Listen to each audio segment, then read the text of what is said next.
Yo hello bismillahirrahmanirrahim, balik lagi sama gue Abang Lo, Chandra Salika dari @tricking dulu baru kamu. Udah cukup lama gue gak bikin video YouTube, tapi kemarin gue sempet scroll IG Reels dan gue menemukan satu video yang cukup unik. Jadi gue pengen membedah video itu. Jadi di video itu menunjukkan seorang trainer kickboxing Muay Thai yang sedikit wadaw-wadaw. Langsung aja seperti apa videonya? Seperti ini.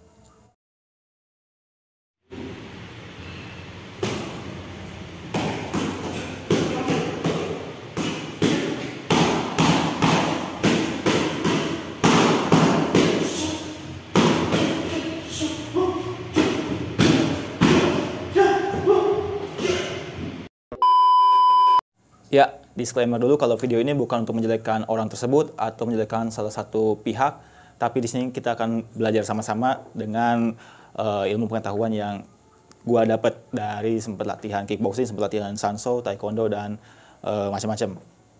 Jadi basicnya, walaupun gua bukan yang jago banget ngepad, gua tahu basicnya itu yang paling basic adalah 30-70. 70 itu adalah pukulan datang ke kita 70%, pad holder datang 30%. Boom. Jadi ketemu 70, ketemu 30%. Jangan sampai ini baru 50, ini 50 juga. Ini bisa cedera pergelangan tangannya, bahkan sikutnya juga bisa cedera. Atau bahkan orangnya belum mukul, udah ditepok-tepok. Nah itu jangan sampai seperti itu, kan itu berbahaya banget. Nah kalau di video yang barusan, itu lebih ke tidak real target. Megangnya lebih agak ngaco aja. Misalkan, karena kita pad work itu kita mengkalibrasi, mensimulasikan dengan real sparring, dengan sparring sesungguhnya. Jadi usahakan real target. Targetnya harus di posisi yang real, serealistis mungkin. Misalkan jab, taruh dekat kepala kita di sini. Atau strike di sini. Jangan sampai jabnya di sini, strike-nya di sini, yang mukulnya jadi seperti ini. Jab, strike. Nah itu kan agak wadah-wadah nih. Kalau misalkan member itu sparring betulnya gak bakal bisa ngenain ke lawan. Kenapa? Karena dia terbiasa gini, silang-silang jauh banget gini, nggak realistis. Dan kalaupun kita kerja di gym atau di camp, jangan sekali-sekali menghilangkan unsur bela dirinya. Walaupun mungkin di gym itu, ya member kita cuma buat sehat doang, member kita cuma buat keringetan doang. Iya, memang buat sehat doang, bukan buat untuk jadi pro fighter, ngerti. Tapi jangan sampai menghilangkan unsur bela dirinya. Tetap, selama kita latihan Muay Thai, selama kita namanya latihan kickboxing, tetap mukulnya harus betul. Jangan sampai mukulnya kayak orang lagi nyebokin orang berak. Kayak orang lagi nyebokin orang boker. Itu didiemin uppercut-nya kayak gitu didiemin. Kenapa kita gak kasih tahu uppercut yang betul tuh kayak gini deh, kayak gini deh. Atau jangan-jangan pad holdernya gak tahu cara uppercut itu kayak gimana, cara hook itu kayak gimana. Itu kan ngeri banget. Seorang trainers yang digaji as profesional, sebagai profesi, dibayar, dia nggak ngasih tahu pukulan yang betul, bentuk pukulannya betul kayak gimana, membernya, fightersnya, uppercutnya kayak orang nyebokin orang berak, didiemin, dan itu nantinya jadi bakal kesalahan dan bakal nyebar kemana-mana. Dia punya murid banyak nanti bakal kayak gitu semua bentukannya, dan itu kan ngeri banget. Jangan sampai gara-gara pengen duit, pengen kerja di gym, jadinya kita agak ngaco. Yang namanya kita udah memutuskan jadi pad holder, kita jadi trainers, kita harus belajar lah basic-basicnya, gimana cara mukul, gimana cara ngepad. Walaupun gue juga bukan yang jago banget, tapi gue pernah belajar kickboxing, pernah belajar sanso. Gue dulu di BOSS Kickboxing Bandung Barat. Di situ gue belajar mukul, nendang. Jadinya gue tahu cara ngepad. Oh gini, ngepad gini-gini. Jangan sampai nggak ada basic sama sekali. Terus ada gym, gue kerja di gym ini, gue jadi trainer, buka Muay Thai, buka kickboxing. Ya terserah, rezeki ada yang ngatur. Semua ada rezekinya masing-masing. Tapi karena kita bawa bela diri, kita bawa Muay Thai, kita bawa kickboxing, ya harus tetap bentukannya harus jadi bela diri. Jangan sampai jadi wadah-wadaw, jangan sampai mukulnya jadi aneh-aneh.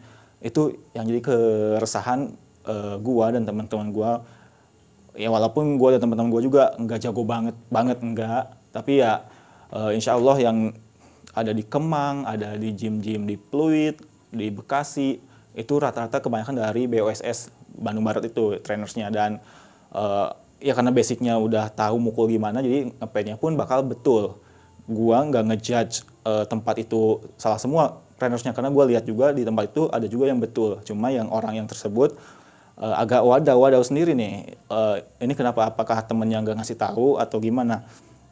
Dan gue sempat scroll juga di Instagramnya untuk stalking untuk riset. Gue pengen tahu nih orangnya kayak gimana sih, dan ya ada video-video padding yang memang ngaco-ngaco menurut gua, dan ada kesannya lebih banyak kan foto-foto selfie dia. Ketika ada orang menurut gua foto selfie cowok, foto selfie dan badannya agak gede tapi posenya kayak gini ya, gua cukup tahu aja. Cuma yang jadi concern gua adalah yaitu cara ngepadnya itu. Gua bukan polisinya kickboxing, bukan polisinya Muay Thai, tapi ya kita sebagai praktisinya kita pengen yang ngajarin itu ya betul, jangan sampai yang ngajarinnya salah, nanti membernya cedera, terus yang rusak nama kickboxingnya, yang rusak jadi nama Muay Thai-nya. Padahal ya trainersnya itu yang sedikit wadaw-wadaw. Harapan gue adalah untuk gym dan untuk camp juga, ketika pengen ngerekrut trainers itu harus diperhatikan lagi. Apakah dia itu benar-benar capable untuk di gym tersebut atau tidak. Memang ada sekarang ada dua tipe sih, ada yang mengandalkan sertifikat, ada juga yang mengandalkan skill, ada juga yang ini sertifikat ini terbagi dua juga. Ada yang sertifikatnya bisa gampang didapatkan, terus dia bisa tiba-tiba buka camp atau tiba-tiba buka gym. Tapi yang sertifikasi ini ada terbagi dua juga nih. Sertifikasi tertulis, mungkin dia pernah juara ini, juara itu, juara ini, juara itu. Terus dia black belt atau apaan lah. Itu sertifikat tertulis. Itu juga bisa diakui. Itu juga kuat. Tapi lebih kuat lagi kalau ada sertifikat tidak tertulis, yaitu pengakuan dari lingkungannya, dari kickboxing sekitar, kickboxer sekitar tahu, oh ini trainers ini gue tahu nih, gue kenal nih. Muay Thai yang sekitar itu, praktisi Muay Thai tahu, oh trainers ini iya, gue kenal nih gini-gini. Dia bagus. Nah, itu adalah sertifikasi tidak tertulis. Jadi alangkah baiknya kita punya sertifikasi tertulis dan tidak tertulis. Ini perfect nih kalau ada satu trainers yang punya dua sertifikasi ini. Gua pun masih berusaha banget punya dua ini. Saat ini gue masih satu doang, yaitu sertifikasi tertulis as black belt kickboxing. Sedangkan yang tidak tertulisnya ini yang paling susah emang. Ini lu harus dapat pengakuan dari teman-teman kickboxer atau Muay Thai di sekitar lu, pengakuan bahwa lu tuh memang layak untuk jadi pad holder, untuk jadi trainers. Nah, itu yang paling sulit. Tapi ada juga yang benar-benar skillnya udah terlihat. Ada yang ada skill walaupun dia tidak punya sertifikat. Teman-teman gue dari BOS itu, dari BOSS, banyak yang skillnya bagus-bagus, memang belum pernah tanding dimanapun. Nah, itu tetap ada camp yang ngerekrut dia, ada gym yang ngerekrut dia karena melihat skillnya bagus. Campnya nggak lihat sertifikasinya, udah. Tapi itu kan valid juga karena skill bisa terlihat juga. Nah, yang jadi persoalan adalah ketika camp ini tutup mata aja, mungkin ada buka lowongan, lihat badannya gede, udah masuk, lu jadi trainer di sini, buka Muay Thai cardio atau kickboxing cardio, udah buka. Ketika realitanya ternyata agak aneh-aneh nih megangnya. Balik lagi, kita bahas lagi ya. Yang namanya pad work itu kita mengkalibrasi, kita mensimulasikan dengan real sparring, dengan sparring sesungguhnya. Makanya ada tercipta sekarang pad paha yang kita taruh di paha kita, terus membernya low kick. Itu supaya apa? Supaya fighternya merasakan nendang paha betulan. Ada juga belly pad. Member kita push kick, boom, push kick. Ketika kita lepas belly padnya, member kita pun bakal tetap bisa ngerasain nendang perut karena belly pad di sini posisinya. Itu adalah usaha-usaha peralatan untuk menciptakan serealistis mungkin. Jadi benar-benar mengkalibrasi dengan real sparring. Ada pad tangan, ini macam-macam bentuknya, ada yang kecil, ada yang gede, tapi rata basic megangnya sama, 70-30. Jangan juga kita terlalu lemes, orang mukul ntar kita ke belakang gini. Dan posisikan di real target.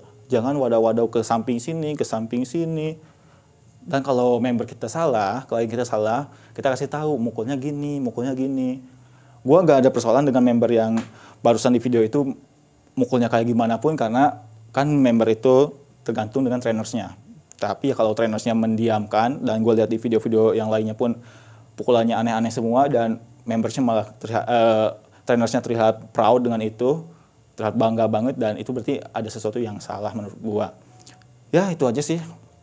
Gue harap kedepannya kita yang mau jadi pad holder, gue juga sama, gue ikut-ikutan juga, teman gue jadi pad holder, gue jadi pad holder. Bisnis ikut-ikutan bisnis gak ada masalah, yang penting kita belajar dengan basic-basicnya. Jangan sampai kita mau ikut-ikutan tapi kita gak belajar dulu, itu yang salah. harapan gue adalah kita belajar dulu, udah punya sedikit skillnya, sedikit pengetahuannya, baru kita terjun. Jangan sampai kita tanpa basic sama sekali.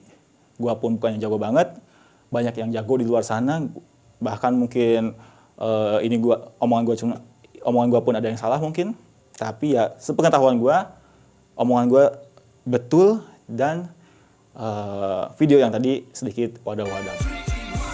Demikian video kali ini, semoga bermanfaat. See you on next video. Gua Chandra Seika, bye.